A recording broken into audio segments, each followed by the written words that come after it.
Hare Krishna, Krishna Krishna, Hare Hare, Hare Rama, Rama Rama, Hare Hare. Hare Krishna, Krishna Krishna. And now chapter 4, Neither Birth Nor Death, from Canto 6, chapter 1, texts 28 through 29 of the Srimad Bhagavatam.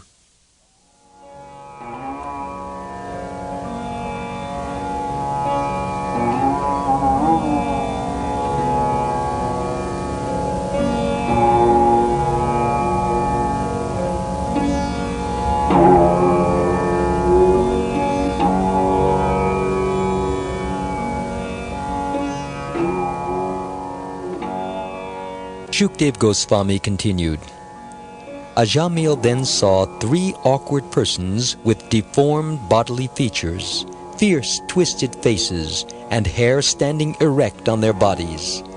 With ropes in their hands, they had come to take him away to the abode of Yamaraj. When he saw them, he was extremely bewildered, and because of attachment to his child, who was playing nearby, Ajamil began to call him loudly by his name. Thus, with tears in his eyes, he somehow or other chanted the holy name of Narayan.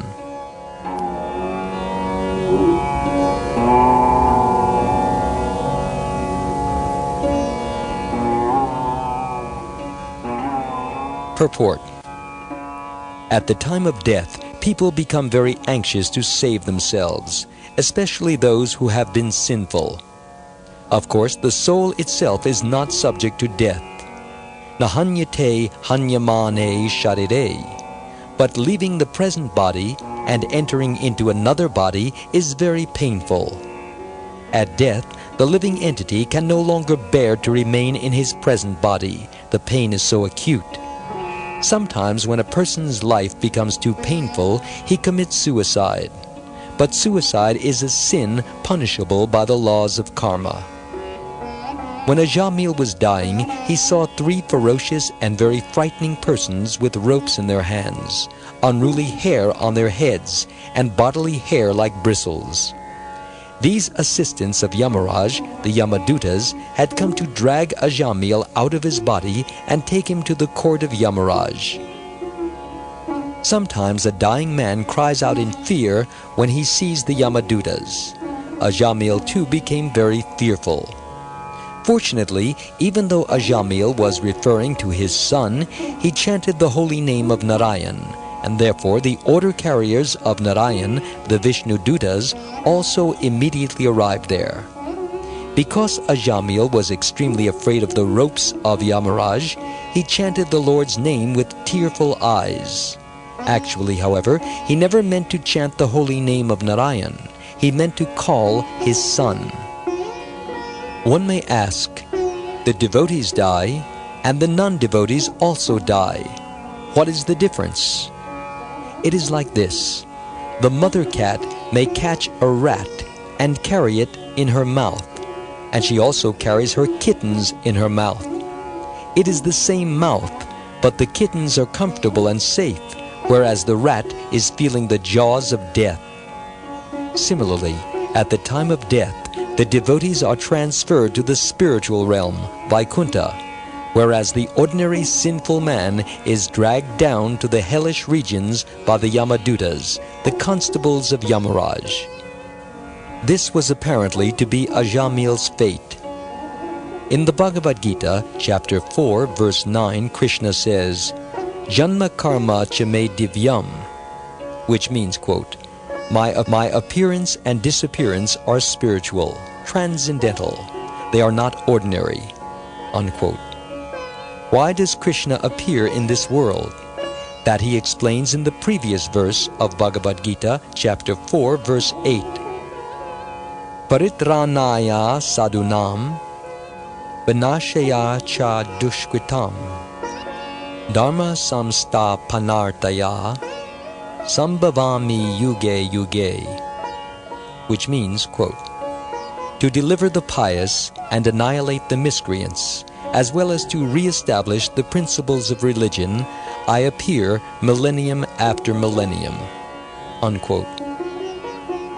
God's only business is to protect the faithful devotees and to kill the demoniac.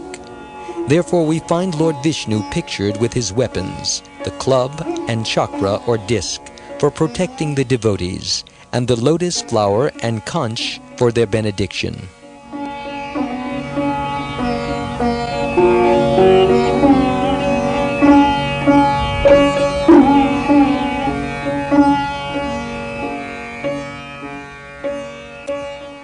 Similarly transcendental are the appearance and disappearance of Krishna's devotees, who are sent to this material world to preach the glories of the Lord. According to the principles of Vaishnavism, both the appearance and the disappearance of such Vaishnavas, or devotees of Vishnu or Krishna, are all auspicious. Therefore, we hold festivals in their honor on the anniversaries of both days. Actually, even ordinary living entities never take birth or die, what to speak of Krishna and his devotees. Sometimes atheistic men say God is dead. They do not know that even the smallest living entity does not die. So how can God be dead? Atheists are described in the Bhagavad Gita as mudhas, or foolish rascals. They have no knowledge but pose themselves as learned men and mutter something that is good neither for them nor for the public. Because somehow or other Ajamil became absorbed in thinking of Narayan or Krishna at the time of death, he immediately became eligible for liberation, even though he had acted sinfully throughout his entire life. One can think of Krishna in any capacity. The gopis, Krishna's cowherd girlfriends, were absorbed in thinking of Krishna out of what appeared to be lusty desire. Shishupal became absorbed in thinking of Krishna out of anger, and Kamsa incessantly thought of Krishna out of fear. Kamsa and Shishupal were demons, but because they thought of the Supreme Personality of Godhead throughout their lives, and at the time of death, they were granted liberation by Krishna himself.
Of course, it is best if one thinks of Krishna favorably. Bhakti or devotional service means thinking favorably of Krishna. Shishupal and Kamsa were not devotees because the word devotee implies someone who is favorably disposed toward Krishna. Thinking of Krishna in the opposite way, however, is also accepted by Krishna. Krishna is so kind that anyone who thinks of him always, even as an enemy, becomes the greatest yogi and attains liberation. Thus, the results of yogic performances and austerities were achieved even by such inimical personalities as Kamsa and Shishupal.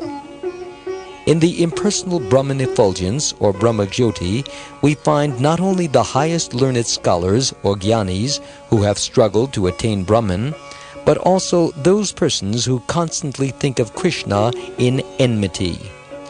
They also enter into that spiritual effulgence.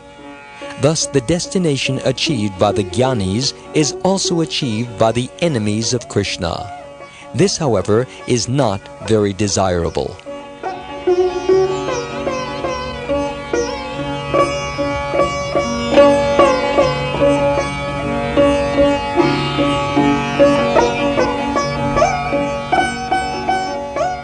A living entity can remain for some time in the Brahman effulgence or Brahmajyoti as a tiny, shining spiritual particle.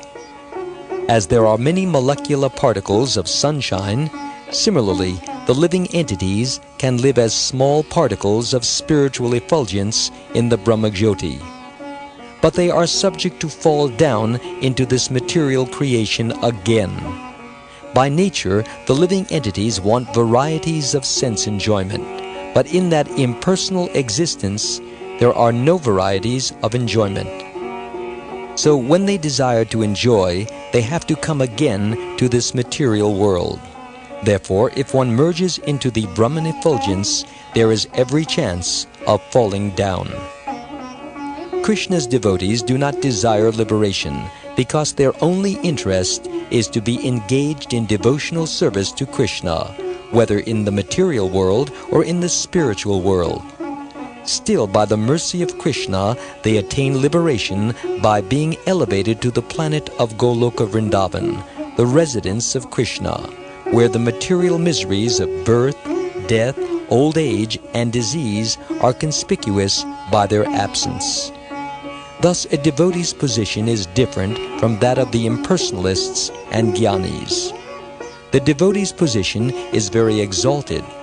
He also passes through the Brahman effulgence, but he is not attracted to it. He is attracted to the Vaikuntha planets, especially Goloka Vrindavan, where the Supreme Personality of Godhead lives eternally with his associates.